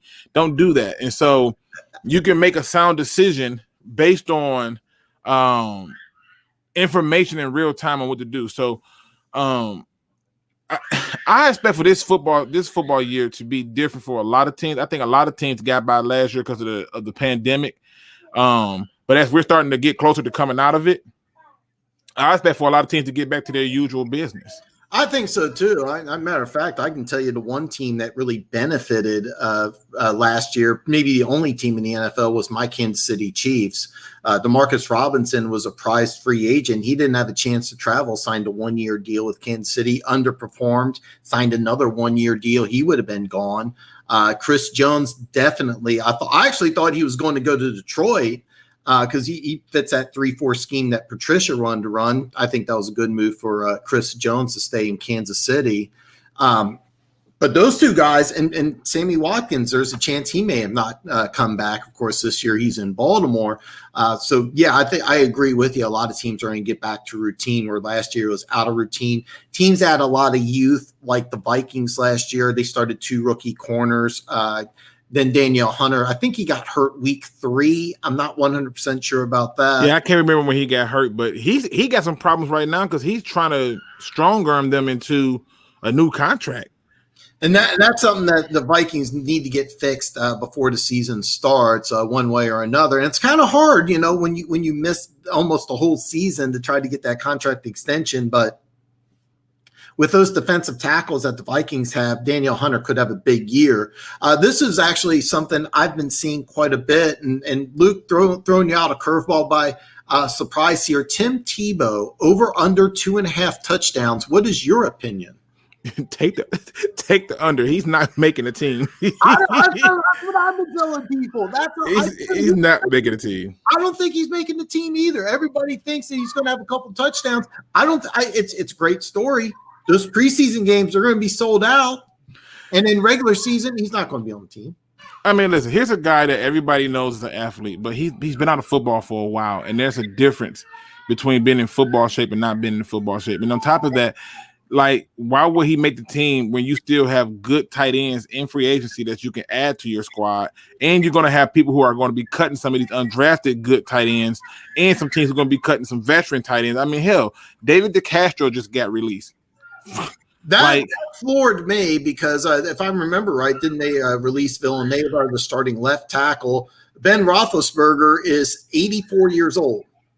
So, I mean, that you got an aging quarterback. Of course, I'm being a little facetious there. I did like that Pittsburgh picked up Dwayne Haskins. I thought that was smart. I thought that was smart because if, let's say, it doesn't work out, you can get rid of him with minimal cost. He's not expensive, but the upside's good if he can learn something. Talented kid, just 10-cent head. I think his issue is he never really fully understood or wrapped his head around what it takes to be a pro at this level. So it's funny. You may answer this question that he got right here for him. I know we're a little bit behind, but you may answer this question. I would love for you to answer this question. This is a good one. It's hard to believe I have a Denver Broncos fan as one of my loyal subscribers and listeners, but Denver Gator has been a big supporter of my show. So I would love to know your answer to this question. All right, so looking at the AFC West, right? Obviously, for those who are not familiar with the AFC West, Kansas City, the Las Vegas Raiders, the Los Angeles Chargers. It's still weird saying some of these teams' names, because I'm used to saying the San Diego Chargers, I'm used to saying the Oakland Raiders, but whatever, they change cities, it is what it is. And then you have the Denver Broncos, and so he want to know about the quarterback battle. So the first thing I did was this. I said to myself, obviously, everybody's going to jump on the Kansas City train because why not, right? They have the most weapons. They have a lot of the pieces. But I think that Kansas City defense is still a work in progress and needs to improve. And I think offensively, they need to get away from this trying to prove that Patrick Mahomes is the future and use the damn running backs. I don't know why they're doing this, but they need to start doing it more often and get back to the basics. Now, we go down and we look at the Raiders. I have lost all faith in freaking Gruden. Okay, I don't know what the hell he's doing. I really think that he's just guessing at this point. I think he thinks in his head he had this great plan, but it's not working. It's not going in a direction that I think that you will want your team to be headed in. I'm not sure why they're doing this. With the Raiders, I'll interject real fast. When they bring in a lot of assistants from the Tampa Bay, the 2002 Super Bowl. Well, what was the big thing of why they won a Super Bowl in 2002? It was that dominant defensive line, right? And Derek Brooks winning defensive MVP. So I'm assuming that when they attack the draft, okay, well, let's build this defense like the Tampa Bay Super Bowl team, and instead they draft 4 safeties. Well, I don't even think they're trying to do it in the same way as the Bucs did it, because the reason they got that first one was because he knew all their plays. This is on record. They knew all of the Raiders. It couldn't have been better than to play the team who you just created everything for. And that team, I got to be honest, the Raiders under Gruden wouldn't have made it to the Super Bowl. They just wouldn't have. Oh, they lost that famous tuck. We'll have to, I keep on saying I'm going to have a retro show, but we'll have to talk about the tuck rule. Let's go to the next team in there. We got to talk about the Denver Broncos and the quarterback situation. Please. So talking about the Denver Broncos and the quarterback situation, I think Denver going out and saying that, hey, we added Teddy Bridgewater. Yes, we got Drew Lock. I think Drew Lock should be somewhat improved this year, but the pick that they added, that Javonte Williams, that running back from North Carolina, that was a good pickup to complement Melvin Gordon. The question is, are you, again, going to commit to the run? And are you going to find a way to commit to the run and still get Jerry Jeudy involved? To get KJ Hamler involved, and excuse me. And one of the things that I look at them and I say to myself, in particular with them is their biggest problems is going to be the defense, which obviously you're going to get some people back, but their defense is not the same defense that saved a legend's career by getting him a Super Bowl win when he was playing like trash. You're not going to have that same defense. So now the question becomes, do you have an offense that's good enough to protect the quarterback and carry the team? And I don't think they will. So I suspect that the Denver Broncos in that division is probably going to somewhat end up as the number 3 team, with Vegas probably being last, Kansas City being 1, and the Chargers being 2. Okay. So that's how I would see that division finishing out. I agree with a lot of those points. I have some disagreements. Now, I don't know if you knew this, but me and Drew Lock went to the same high school, different years by 1 or 2. So I got a soft spot for Drew Lock, and I think that the Broncos made a very smart move in not drafting a quarterback and giving Drew Lock an opportunity.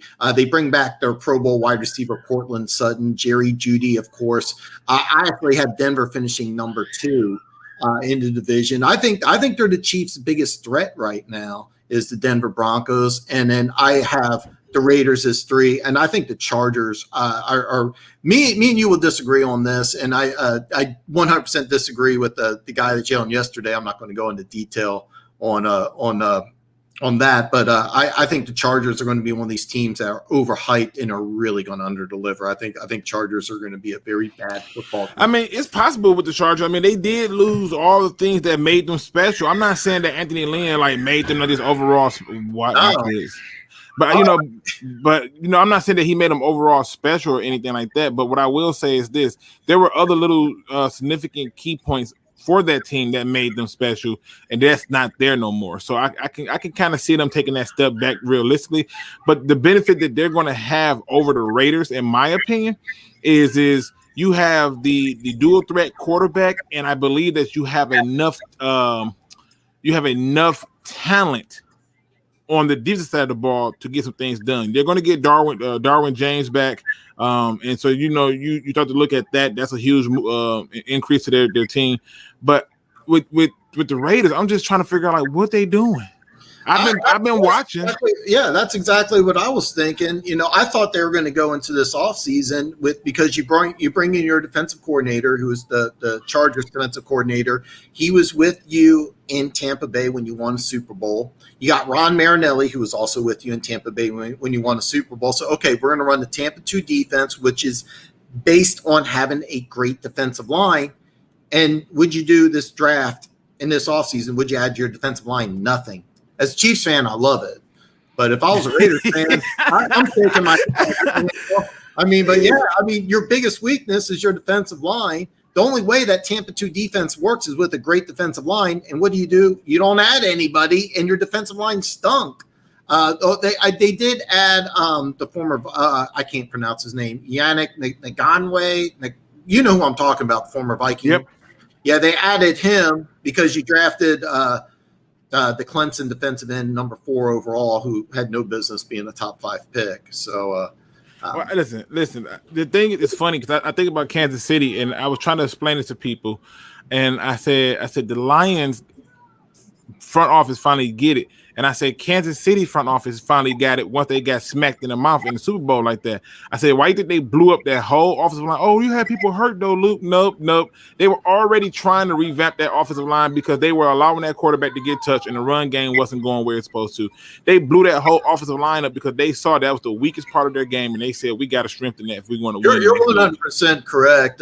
One of the things the Chiefs drafted Lucas Nang, and he was a player. I was out of last year's draft. He was my favorite pick, and he would have been the starting right tackle, maybe left tackle, but he sat out last year to COVID, and that may have been a mistake for his career because the Chiefs went ahead and they brought in Orlando Brown. They haven't yet, but they're going to give him a lot of money. Trust me, you don't give up a first, a third, a fourth, and just for a 1-year rental.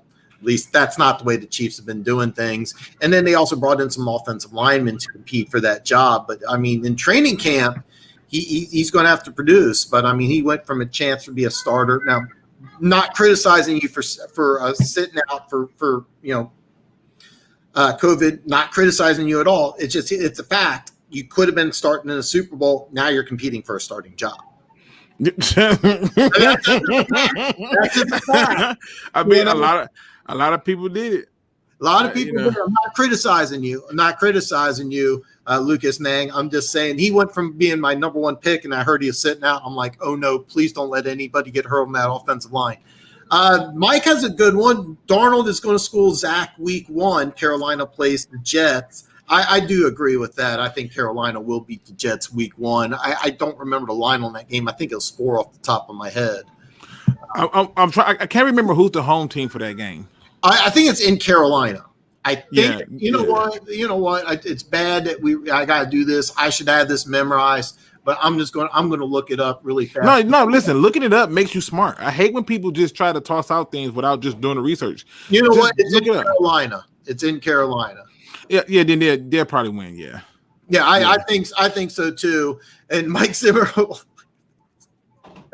I agree with you, Pete. I'm in very high, but I have to admit this is the reason why I reached out to Luke in the first place, is because I have all the ins and outs. I have all the inside information on the Kansas City Chiefs, but I have no idea what happens in other NFL cities. I was not aware that Minnesota's a slow starting team. Now, am I just going to go ahead and say, hey, Luke said something, so I'm going to take it as gospel? No, but I am going to go back and I'm going to do the research on the Minnesota Vikings and say, hey, look, Luke said this was a team that starts off slow. I'm going to do my research.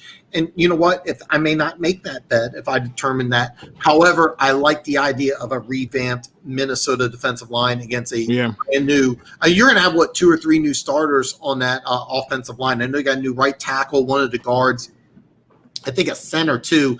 And I'm also going to pay close attention to how Burrow looks in preseason, because if he's lifting at all and I can get 3, I'm going to run to that betting window. Yeah, the Vikings had this one year where they started out really fast and everybody thought they was going to do something, and then it just died at the end of the year. Like, it just died. I was like, damn, that was a nosedive. It was not the same. But yeah, it's one of those questions there. Well, they really put some good questions in here. I mean, you got the. Oh yeah, this is my fault because I was getting into our conversation and I'm about 20 minutes behind. And Luke, one thing about this show is that. I wish I could take credit for it, man. I got some great people coming in with some really great comments. Yeah, I see that one Pratt 40. He was doing the start, trade, and cut, and so right now, that was a good one, man. He had some good ones. He did. Yeah, they don't like my start, trade, and cut. I had it was on the safeties, and it was based start, trade, or cut. Ed Reed, Brian Dawkins, or Sean Taylor, and I love me some Sean Taylor. I really do. But I'm never going to overlook people who have did it longer and consistent. And I know that Sean Taylor took it from us way too early, but Sean Taylor early on in his career was sporadic in his gameplay. Like, he would have some games where it's like, oh my God, this is a freak of nature.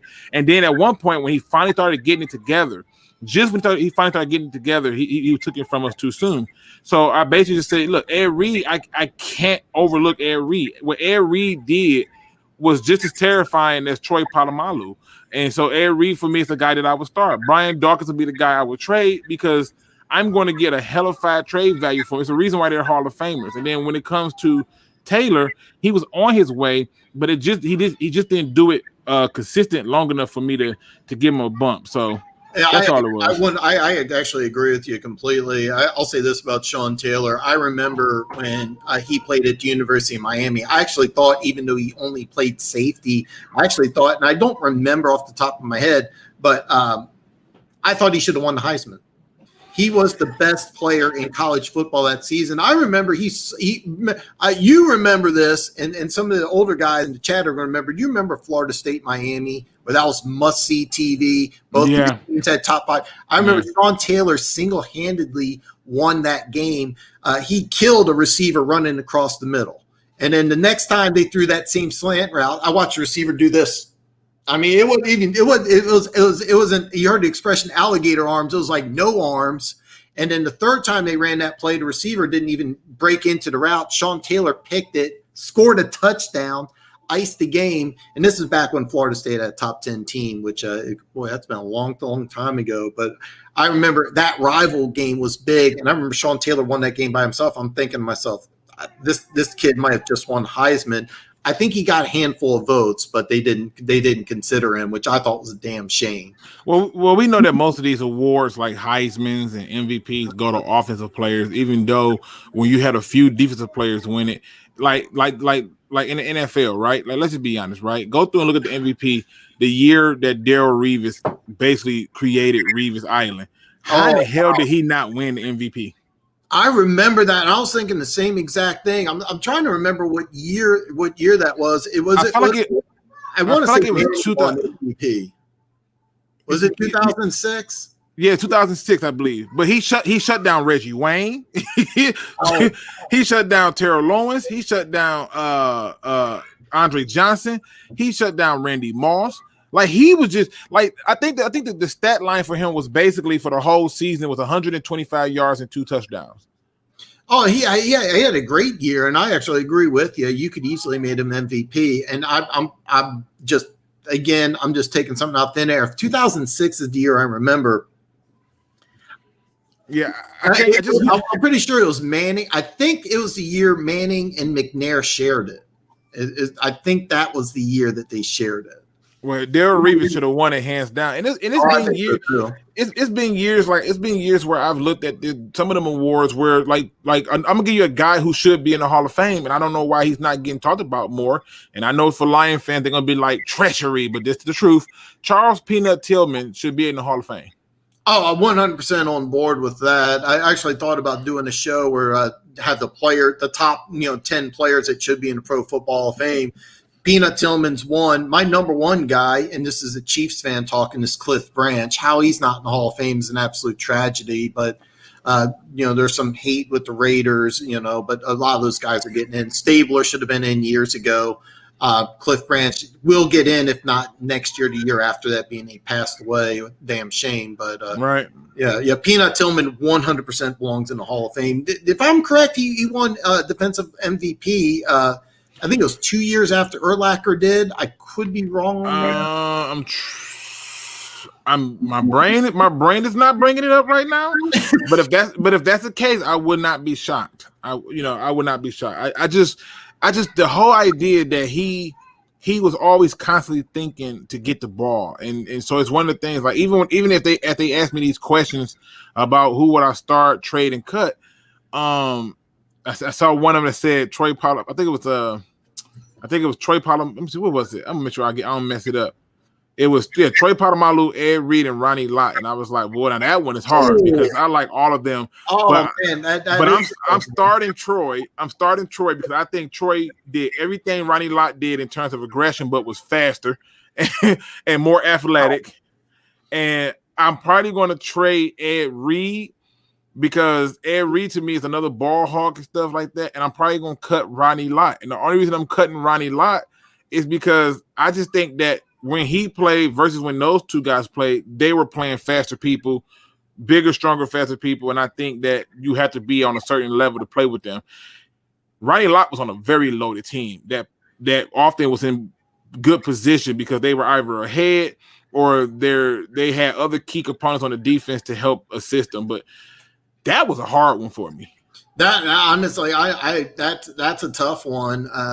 One thing about Ronnie Lott, a lot of people forget is I think it was the first 5 or 6 years of his career that he was a Pro Bowl caliber corner.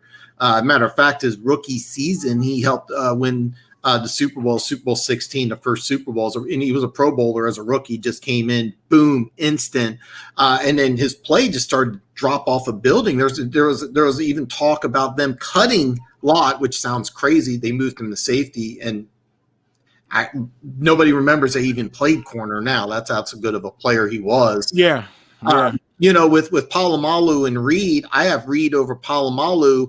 Only reason why is that I'm looking at picks. I'm looking. Okay, that's fair. That's fair. And hey, look, if I need the stuff to run, I'm taking Polamalu. If I'm playing in a pass happy league, I'm taking Ed Reed with the interceptions. But I mean, you're probably talking about the three of the best safeties, if not the 3 best safeties in the National Football League. That's a tough one, man. That was a hard one. Like I said, Troy Polamalu out of that whole group is probably the best all-around safety in that group. You could put him in the box. You could have him play linebacker. I've watched this man literally time at the time, read a play, abandon his assignment, and jump over the line and make the tackle. I just don't understand it. I don't understand it. It's the most brilliant thing I ever seen. I've seen him come up on a receiver with a chance for the interception and just demolish the receiver. And I'm like, you know what? People. I mean, he scared people. As a matter of fact, Pete Carroll called him the best college football player he ever coached. This is Matt Leinart, Reggie Bush. I mean, hundreds. Well, maybe not hundreds, but I mean, you remember those USC teams? Yep. He said Paul Malu was the best player he ever coached. That dude, you can literally take. Like, I really believe if Palomalu wanted to keep playing, he could have moved to safety and still perform. Oh, I mean, I'm sorry, to linebacker. Oh, the linebacker. You know what? He probably could have. I mean, he played for a long time, one of the best to ever done it. I don't know if you're seeing this in the chat or not. All this. There's a lot of love for Sewell here. Dolphins should have taken him. Cincinnati should have taken him. Mike's down there in Florida, and I 100% agree with you. And then let me ask you one thing though. I kind of want to touch base on Sewell because I when I was looking at the draft, I wasn't 100% sure if he was going to play guard or tackle, but now it seems like he's locked in to be the starting right tackle. Well, if it depends on where he was going. He was never going to play guard though. Any team who drafted him and put him at guard is stupid. You listen. His skill set is designed in such a way that tackle makes sense for him. He's the first guy I had put in comparisons with, like I said, with Tyron Smith. He's another guy that I put him in comparison with was Jonathan Ogden, and Jonathan Ogden did play guard, and so I can see that being the case. But when he came to Detroit, he was always going to be brought in to be the tackle because they knew that he was so young. That's the first part. He's only 21. Yeah, so he's good. So by the time that Taylor Decker's contract is up, and if he's not playing accordingly, you just slide him over and draft a new right tackle. And you repeat, wash and rinse, and keep this thing going. And so I think that when the Lions looked at this, then they said to themselves, how do we give ourselves the best chance to win in this league? Well, let's do what we never done before, and let's build a foundation in the trenches and build up an offensive line. And once you do that, because I promise you, according to many news outlets, they said that Brad Holmes had basically said if Stafford would have stayed, they would have did a lot of things differently. So I think if Stafford would have stayed, we wouldn't have took Sewell. We would have traded down. Right? Yeah, I could 100% see that. Actually, to be honest with you, I was actually thinking Sewell might be better used on the inside. His arm length is really short. I don't know if he's a starting left tackle in the league, but I think right tackle. But I thought inside, I could see a Quentin Nelson type clone. That's kind of what I saw. No. Don't let the arm length bother you. I will say this: I'm not as high on Sewell as a lot of people. A lot of people feel like this is a generational talent. I think this is somebody who could be a great tackle, but there's some work to do with this kid. 100%. Yes. Yeah. I hated the fact I saw him on the ground way too much in college. You know, and it's funny. It's funny. I said the same thing, but the benefit of it is you're getting a guy who is closer to a NFL tackle than he is to just being a rookie. And so one of the things that I like about his game is his footwork and things like that. I liked it Rashad Slater a little bit better. But you know what? I'm not mad that we added this tackle because here's what I know. If he masters the right tackle position and then we ever decide to kick him over to the left tackle, great. But to kick him to guard, it doesn't make sense because to me, Quentin Nelson, I don't see that same Quentin Nelson type thing that Sewell in terms of a guard position. But I think what Sewell gives you is he gives you more options and more hope. So let me see. Said, hey, Dan, I need to go. The Giants are playing with the A's right now, and I'm going to be in a discussion piece about how the series affects the AL West Division. Amazing stream and love listening to you and Luke G. I appreciate it, man. That's Alex long. Yeah, Alex is he's down there in Texas. He's a big baseball fan, but during football season, he's all on board. His goal is to have a all running back team in Houston. He's very upset about everything that's going on. Oh, wait. Did we just beat them?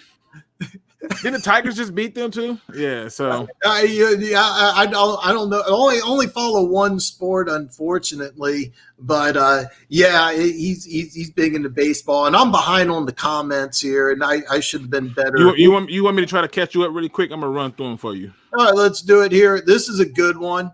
All right. This is easy. I would flip flop Walter and Barry here. I did a video a long time ago, top 10 running backs, and I had Jim Brown number 1, Walter Payton number 2. I'm starting Jim Brown. Jim Brown. If you just go and watch any film of Jim Brown, all right, yeah, I don't even think he was trying to make you miss. Here's the deal. You can make an argument any position group for a player, any position group except running back. Greatest running back of all time is Jim Brown. That's not a debate. Yeah, it's no way. And I'm a Lions fan. Jim Brown, you got to understand, when Jim Brown was playing, there were people doing things so illegal, so unnecessary that it didn't make sense. And all he did was run through every single one of them. And he was the size of a lineman, but he's the fastest guy on the field. Yep. And when people say, well, if he would have played against better competition, you have to understand something. People tried to injure Jim Brown. People were trying to knock him not out of the game. They're trying to knock him out of the league. Right. They wanted him permanently injured. Nobody tried to permanently injure Walter Payton, and everybody loved Barry Sanders for obvious reasons. But yeah, there's no debate with the greatest running back of all time. You want to talk about greatest quarterback, receiver, corner, left tackle, defensive end? Sure. Running back, there's only one. Yeah, and like I said, if I'm going to have to start one, I'm starting Jim. If I got to trade one, I'm trading Barry and I'm cutting Walter. And I love Walter Payton, but that's a tough one. It's one of the ones that you got to look at. You would probably get more value out of Barry Sanders trade wise. But one thing about Walter Payton is that in today's game, he could play about 8 different positions. He could play. I actually said this last week. I actually think in today's game, I think Walter Payton would be a receiver. I don't think he'd be a running back. I think you would use him like a Deebo Samuel, use him on end arounds, but I think he would be a wide receiver in today's game. I think he can still play running back because they still are using more and more running backs out the backfield, so that part still plays into his game. So I'm not going to slide him a little bit, but I get what you're saying. I'm trying to make sure we don't miss none of these questions before we get up out of here. Yeah, I know. We've been talking for a while here, and I got behind on it. I will. What about Al Harris? Al Harris. Al Hall Harris. Of Fame? I never considered Al Harris. He's the Green Bay corner. I never. That's what I thought he was talking about. I'm like, no. What Zach Thomas 100% should be in the Hall of Fame. Well, you know why I do agree with Pete Rose being in the Hall of Fame. Well, you know why Zach Thomas is being delayed, because Zach Thomas during his era, he had too many other linebackers who was doing what he was doing, but I was a huge fan of Zach Thomas. I was too. Because I'm not the tallest dude and he's not neither, and he was, so 5'8" crew myself. So I got you quite a bit. Me and Barry Sanders are the same height. Well, I'm a little bit taller than you. You got a few inches on me. Yeah. And so, wait, no, okay. No, I'm not saying Sewell's a bust. I haven't even seen him play yet. I just didn't think that he was a generational type talent like Jonathan Ogden or Orlando Pace coming out of college. He has some red flags about him. I thought he might be better used on the inside than the outside, but I don't think he's a left tackle. But there is a chance that when it's Juwan, I think his name's Taylor, you're starting left tackle for the Lions. I don't see Sewell moving over to the left side. I think he'll stay on the right side for a very long time. But you don't know what's going to happen. Well, he'll move when Taylor leaves. He's definitely getting moved. Like I said, the goal is with Sewell is he gets the benefit of not having to go against the best pass rusher every single week, and it helps. It helps a lot. And so when you are given a little bit of leeway, he's gonna be in a better situation than Tevin Jenkins is moving from right tackle to left. Well, I agree completely, and I'm gonna stand by this. I mean, that's a big risk. You're trying to make the playoffs, and you're put a rookie on the left side with possibly a rookie quarterback. If they're smart, Andy Dalton's going to play the whole season, and you build for the future with Fields. But if you're in a win now situation, It's really hard to say. I can tell you this because Matt Nagy was in Kansas City. He wants to run the same offense Andy Reid runs. It's way too much for a rookie quarterback to handle. Well, like I said, it's one of the Alex is funny. He said, "I'm going to correct you." I could have. Didn't we just sweep them though? Am I wrong? I don't follow baseball. I really think that I could have swore the Tigers just. Did you say he's a Houston fan, right? Oh yeah. He's a Houston fan. I could have sworn we just swept them. Maybe I'm wrong. But I will say this though. Alex is coming on board the Chiefs bandwagon. He's coming on board. So now, okay. Denver Gator is also coming on board the Chiefs bandwagon. So we got a lot of love here coming into Kansas City. And Jesus, he said the Tigers are really bad. Always put the Cardinals. I know it was somebody recently. So excuse me. I knew it was somebody recently. He said the Tigers are really bad. You ain't got to tell me. I know. but I know we just won some games and I couldn't remember who it was. My brain just would not let me remember who it was. So now look, I know we've been almost on the air for 2 hours here. And by the way, so we know I am not on drugs. I am over 53% sure I did not do cocaine before the show. Facts. So there you go. But by the way, but here's the thing. Did I say Sewell was going to be a bust? You just said you didn't see him as a generational talent. I don't think there's nothing wrong with you saying that. No. It's up to Sewell to prove you wrong. To me, I had Slater rated a little bit higher because I like what Slater did. And I like his skill set, and he can play all the positions on the line. With Sewell, yes, there are some things he got to fix. But here's the thing that I think benefits him the most. He comes to a team that got 3 of the starting linemen already out the way. He got an offensive line coach and Farley, who turned a D tackle into a tackle, and he performed. Like he turned a D tackle, Matt Nelson, into a tackle, and it worked. So Sewell is in a very good company with who's on there, who's on the Lions coaching staff. So I think he'll prove you wrong. If he don't, I'll be the first to say, hey, Dan didn't see it, and shout out to him for seeing it. Well, I'm just saying I didn't have him as a generational talent. When I saw Orlando Pace and the tackle from the Ravens, drawing a complete blank. I just said his name 10 minutes ago. You talking about Orlando Pace? No. The guy Jonathan Ogden. Yeah, I saw those guys as generational talents, and I don't see the same thing with Sewell. But am I saying he's a bust? No, I actually would not be surprised if he ends up going to maybe 9 or 10 Pro Bowls. Now, Darrisaw going to Minnesota, I think is a great fit because they're going to run that stretch zone offense, a very basic, simple offense. So it's going to be very easy for him to pick up. I wouldn't be surprised if he has a lot of success as a starting left tackle for the Vikings. Darrisaw, to me, when I watched this film, I was very disgusted. He hugs people. I liked his athleticism and I like his movement, and that's the number one thing that you have to have in that zone blocking scheme is you have to have good feet. You got to be able to move because they're not going to come straight at you in that zone blocking scheme. They're going to move off to the left. They're going to move off to the right. I like his movement, and it wouldn't surprise me if he has a really good rookie season because that offense that Minnesota runs, it's going to be a pretty simplistic offense. I think they run the ball directly at him.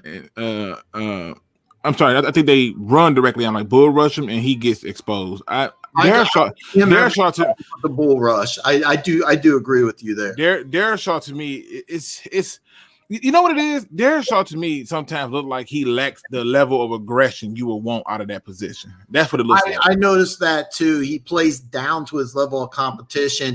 That needs to be fixed. He's got to bring it every day, but I do like the athleticism from Darrisaw. There was a lot of people that had Darrisaw higher ranked. We were just talking about him than the Northwestern kid. Well, hey, listen, I'm not gonna kill him. Let me see. Do you want to go a little bit more, or you want to? Let's wrap this up here, Luke. We've been going on for 2 hours. If Luke don't know, if me and Luke get on the phone, we could probably go talk about. Oh, generally, yeah. easily 3 or 4 hours. We both use the same tools. We both use the Draft Network, Pro Football Reference. So there's a lot of things that me and Luke got in common. We could honestly talk any NFL team for the next 2 hours. You could pick any team from random. Boom, we could just go. Right. And the goal is to right now my son keep coming in here 100%. He just keeps coming in here and going, Daddy, and I'm like, I'm coming. All right. We'll wrap this up, and then we'll wrap this up here. Just another minute or two. By the way, Funk's pointing out, if you ain't getting snowed, why are you always cleaning your nose? I am not on drugs. Luke can vouch for me. That's true. He's not on drugs. I'm probably the one that's on the drugs. It's called hopium. It's a very good drug to be on. Hopium should start with every fan base at the beginning of the season, every off season. Crank up your hopium usage. And I am not on cocaine. Over 53% sure of that. I was not aware he played hurt, but that was one thing that you kept on seeing was that he did look lazy. I think he's going to be just fine. And still Lightning 1, Islanders 0.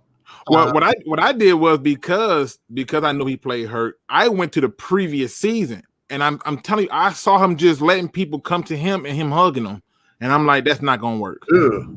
I have to admit that would scare me, and I didn't go back to the previous season. I saw one thing I loved about him is that he looks like he's a bulked up tight end. He looked like he looks like he can move like a tight end. And that was something Eric Fisher, he used to be a tight end. He was with Kansas City. Now he signed with the Colts, but he was a former tight end, moved like he was just a bulked up tight end. And in that offense that you're going to run in Minnesota, he's got to be able to operate in space. And I think he has the ability to do that. Well, we're gonna see what he is real soon because I'm not high on him. We will definitely find out. And One Pride 40 puts in butt kiss. I don't know what that is referring to. And he said you are 6 hours. How can you? That sounds like crazy talk for a guy who might be hiding something. Right. You know what? We're gonna go ahead and end it on that note. Exactly right. Drugs. One funky line for leave it to him to be the one to come in with that. Okay, I don't get it. So so we're going to go ahead and just end the show on that. For sure. Yeah, hey, man. Look, thank you so much for coming on. Thanks for having me. July 7th, I'm going to start breaking down all 32 NFL teams in draft order, which means the 6th team is the Detroit Lions. Hopefully, we can go ahead and break down that video. You can give me your opinion. I can give you my opinion on the Detroit Lions. We can go from there. But anyway, hey, listen, everybody, check out Luke G's show. It's a lot better than mine. I am not on drugs. Don't lie like that. He's you got a great show. Hey, I got to do an intro video like you got. I love that intro video. But we're going to wrap it up. Luke's going to go ahead and play with his kids. I am not going to do cocaine for the rest of the night. You coming to my show. I will see you guys next week. Salute, people.